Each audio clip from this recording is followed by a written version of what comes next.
बिहार ही नहीं पूरे देश का सियासी गलियारा एक बार फिर आज गर्म हो गया है। बिहार की सियासत में हीट वेव जैसी स्थिति हो गई है।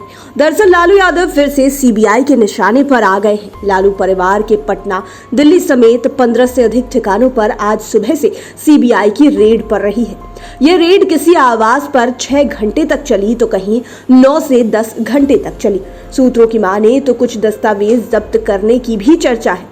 इस समय तेजस्वी यादव विदेश यात्रा पर है, जबकि पटना में छापेमारी के दौरान राबड़ी देवी और तेज प्रताप यादव मौजूद रहे, तो दिल्ली में छापेमारी के दौरान मीशा भारती और उनके पति शैलेश कुमार समेत खुद लालू यादव मौजूद रहे। लेकिन पॉलिटिकल कॉरिडोर में एक ही सवाल है, लालू यादव के खिलाफ अचानक सीबीआई क्यों एक्टिव हो गई? बिहार से लेकर दिल्ली तक इसके मायने तलाशे जा रहे हैं, इसके राजनीतिक कारण ढूंढे जा रहे हैं। लालू यादव हो या ममता बनर्जी हो अथवा कोई बड़ा विरोधी नेता हो, यदि उनके यहाँ कोई भी जांच एजेंसी रेड करती है तो सीधा आरोप केंद्र की सत्ता में बैठी पार्टी पर लगती है। लालू के मामले में तो यह चर्चा जोरों पर रहती है। विरोधियों की ओर से कहा जाता है कि केंद्र की सत्ता में बैठी पार्टी को कुछ साधना रहता है तो जांच एजेंसियों का इस्तेमाल करती है। 2014 के पहले यह आरोप कांग्रेस पर लग रहे थे और यही आरोप अब बीजेपी पर लग रहे हैं। तो ऐसे में सीधा सवाल बनता है कि क्या लालू यादव आज भी बीजेपी के लिए बड़ा संकट है, या इन दिनों बिहार में जो कुछ सियासी घटनाक्रम हो रहे हैं उससे बीजेपी घबरा गई है। हालांकि बिहार में बीजेपी के कई मंत्रियों का कहना है कि लालू यादव के साथ जैसी करनी वैसी भरनी वाला हाल है। वहीं पटना में जब तक राबड़ी आवास पर छापेमारी चलती रही, आरजेडी के नेता प्रदर्शन करते रहे। दरअसल लालू यादव पर रेल मंत्री रहते हुए रेलवे में नौकरी देने के बदले जमीन लेने का आरोप है। कहा जा रहा है कि इसी को लेकर आज रेड डाली गई थी। लालू यादव 2004 से 2009 तक रेल मंत्री रहे थे। सूत्रों की माने तो जांच एजेंसी ने लालू यादव के खिलाफ नया मामला दर्ज किया है। हालांकि सीबीआई टीम का कोई अधिकृत बयान नहीं आया है, लेकिन सूत्रों का मानना है कि पटना, गोपालगंज, दिल्ली, भोपाल, यूपी के इटावा समेत 15 से अधिक ठिकानों पर आज सीबीआई ने रेड डाली है। इटावा में लालू यादव की बहन रहती है। यह तो बाद में पता चलेगा कि पटना में राबड़ी आवास से क्या क्या मिला। दिल्ली में मीशा भारती के आवास से कौन कौन से दस्तावेज हाथ लगे। इटावा में लालू की बहन के घर से सीबीआई को क्या मिला। लेकिन यह तो क्लियर है कि आज सभी ठिकानों पर सीबीआई ने काफी सघनता से जांच की है। एक एक कमरे को खंगाला गया है। खासकर दिल्ली में मीशा भारती के आवास के कई कमरों को खुलवाया गया है। पटना में भी राबड़ी आवास के कुछ कमरों के ताले खुलवाए गए। कहा जा रहा है कि लालू यादव रेल मंत्री थे तब आरआरबी भर्ती घोटाला हुआ था। यह पूरा मामला राजस्थान रेलवे बोर्ड से जुड़ा हुआ है।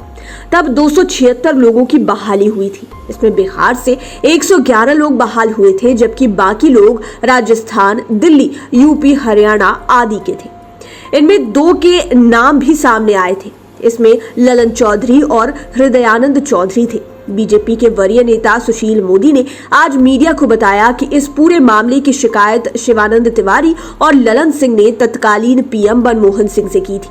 इसे लेकर केस भी दर्ज किया गया था। अब थोड़ा फ्लैशबैक में चलते हैं। आपको याद होगा कि 7 जुलाई 2017 की तारीख थी। उस दिन में ऐसी ही गहमा गहमी हो गई थी। पटना से लेकर दिल्ली तक की सियासत गर्मा गई थी। उस दिन भी जांच एजेंसी की रेड पड़ी थी।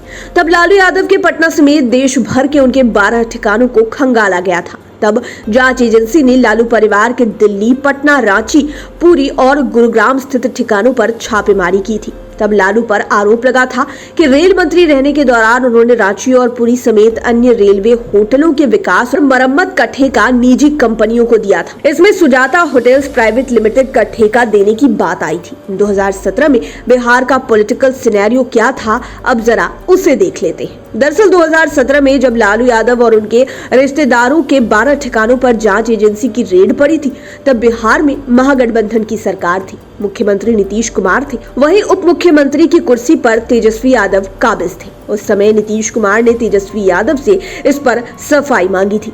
पब्लिक डोमेन में सफाई देने को कहा गया था, लेकिन तेजस्वी ने सफाई देने से इनकार कर दिया था। उन्होंने यह भी कह दिया था कि वे इस्तीफा नहीं देंगे। तब 26 जुलाई को नीतीश कुमार ने मुख्यमंत्री पद से इस्तीफा दे दिया था। इसके बाद जेडीयू का फिर से एनडीए के साथ गठबंधन हो गया था। इस तरह बिहार में महागठबंधन विपक्ष में आ गया। बाद में तेजस्वी यादव नेता प्रतिपक्ष बन गए। पॉलिटिकल एक्सपर्ट्स की माने तो 2017 में उस दौरान कई मुद्दों पर जेडीयू और आरजेडी के बीच मतभेद था। लालू यादव और नीतीश कुमार के मन नहीं मिल रहे थे, कारण जो भी रहा हो, लेकिन स्थितियां बदली हुई थी। उस राजनीतिक घटना के लगभग 5 साल हो गए हैं।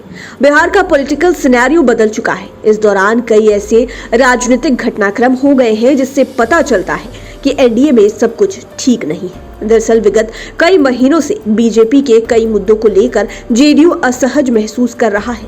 बीजेपी इन दिनों एक साथ कई मुद्दों को लगातार हवा दे रही है। इसकी वजह से दोनों दलों के बीच कूल वाले मौसम का टेम्परेचर पल भर में गर्मा जाता है। एक मुद्दा सुलझता नहीं है कि दूसरा मुद्दा उलझा देता है। इसे आप यह भी कह सकते हैं कि मुद्दा खुद से नहीं आता है, बल्कि उसे जबरदस्ती लाया जाता है। कई मुद्दे तो ऐसे हैं जिसे बीजेपी जानबूझकर ही लाती है, उसे हवा देती है ताकि शीत युद्ध चलता रहे। यदि देखें तो बीजेपी की ओर से वैसे ही मुद्दों को उछाला जा रहा है जिस पर जेडीयू का स्टैंड क्लियर है। उन मुद्दों पर जेडीयू कभी भी समझौता नहीं कर सकता है। इसे आप ठोक बजाकर कह सकते हैं कि बिहार में जब तक नीतीश कुमार है तब तक उन पर जेडीयू कभी भी समझौता नहीं कर सकता। पॉलिटिकल एक्सपर्ट्स यह भी मानते हैं कि जब तक नीतीश कुमार सत्ता में है तब तक बीजेपी सहयोगी पार्टी बनकर ही रहेगी। दूसरी ओर तेजस्वी ने तो अपने भूमाय समीकरण से ऐसे ही बीजेपी की नींद उड़ा दी है। बाकी रही सही कसर नीतीश कुमार ने इफ्तार के मौके पर राबड़ी आवाज जाकर पूरी कर दी। अब इसे प्रेशर पॉलिटिक्स कहें या कुछ और, लेकिन बिहार के सियासी मौसम का टेम्परेचर तो बढ़ा ही दिया है। अभी जातीय समीकरण का बड़ा मुद्दा बचा हुआ ही है, जिस पर एक बार फिर से आने वाले दिनों में तनातनी होनी तय है। और यह मुद्दा सियासी मौसम को किस करवट ले जाएगा कहना मुश्किल है। जातीय जनगणना के मुद्दे पर हाल ही में नीतीश कुमार और तेजस्वी यादव के बीच घंटे भर मुलाकात हुई थी। एक पखवाड़े में दोनों के बीच तीसरी मुलाकात थी, जिसे लेकर भी बीजेपी अंदर से फील गुड नहीं हो पा रही है। ऊपर से नीतीश कुमार ने पिछले सप्ताह ही कहा कि जल्द ही जातीय जनगणना पर कैबिनेट मीटिंग बुलाई जाएगी, लेकिन इतना तो तय है कि बोचहा उपचुनाव, भूमाय समीकरण, एक ही सप्ताह में 3 बार नीतीश तेजस्वी में मुलाकात, आरसीपी सिंह का मामला और जातीय जनगणना को लेकर बीजेपी बेचैन है। बहरहाल आज के सीबीआई रेड ने विरोधियों को बोलने का मौका दे दिया है। अब देखना दिलचस्प होगा कि अब बिहार की राजनीति किस दिशा में आगे बढ़ती है। यह सीबीआई रेड क्या गुल खिलाती है। पॉलिटिकल एक्सपर्ट्स तो दबी जुबान से यह भी कहते हैं कि 2017 में लालू के 12 ठिकानों पर छापेमारी ने बिहार की सत्ता बदल दी थी। तो क्या इस बार 15 ठिकानों पर हुई छापेमारी के बाद ऐसा भी कुछ होगा क्या? जब तक कुछ नहीं होता है तब तक के लिए आप बिहार के सियासी नज़ारों पर अपनी नज़र गड़ाए रखिए। लाइव सिटीज के लिए राजेश ठाकुर की स्पेशल रिपोर्ट। अगर अभी तक आपने हमारे चैनल को सब्सक्राइब नहीं किया है तो जरूर कर लें। ये वीडियो फेसबुक पर देख रहे हैं तो पेज को लाइक करें, साथ ही साथ हमें ट्विटर पर जरूर फॉलो करें। धन्यवाद।